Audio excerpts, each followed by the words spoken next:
નમસ્કાર, કેમ છો? હું છું સિતાબ કાદરી. આપ જોઈ રહ્યા છો voice of India news channel.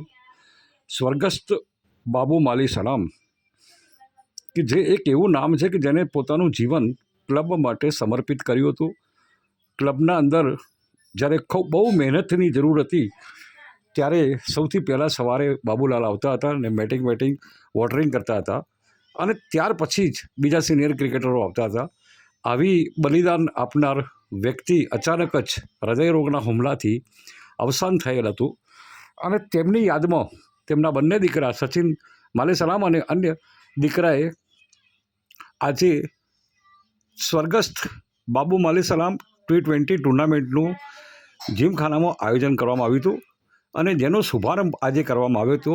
ત્યારે આ પ્રસંગે રાજન બારડ ચૌધરી સાહેબ, બાબલી દિલીપસિંહ હરિઓલ સહિત તરુણભાઈ જોશી તેમજ અન્ય નામી અનામી બધા જ જે સિનિયર ક્રિકેટરો હતા, જે બાબુથી બિલકુલ કનેક્ટ હતા, એ તમામ અહીંયા ઉપસ્થિત રહ્યા હતા અને ટુર્નામેન્ટનો શુભારંભ કરાવ્યો હતો. ત્યારે એકબીજાને પુષ્પગુચ્છ આપીને શુભેચ્છા પાઠવી હતી, અને ત્યારબાદ બંને ટીમોનું આગમન કરીને આજે શુભારંભ જે કરવાનો હતો ત્યારે બંને ટીમો એક સાથે ઊભી રહી અને અહીંયા ટુર્નામેન્ટનું શુભારંભ કર્યો હતો. એ પહેલાં અહીંયા પુષ્પગુચ્છ આપીને લોકોએ મહેમાનોનું સ્વાગત કર્યું હતું.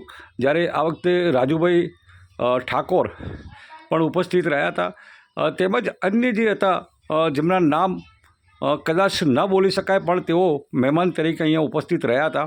તમામે આ જે નવા ક્રિકેટર છે બાબુને શ્રદ્ધાંજલિ આપતી આ ટુર્નામેન્ટને પ્રોત્સાહિત કરી હતી, અને ઉપસ્થિત સિનિયર ક્રિકેટરો પણ આ બાબતે ખૂબ જ ખુશ હતા, અને તમામ પોતાનો કિંમતી સમય કાઢીને આજે આ ઐતિહાસિક મેદાન જ્યોર્જ ફિફ્થ ક્લબનું મેદાન ઐતિહાસિક છે. તરુણભાઈ જોશી શું કહે છે સાંભળો. એટલે એનો જોબ નહોતો, પછી જોબ આવ્યો એટલે ફરી પાછું એફસાઈડ. અરે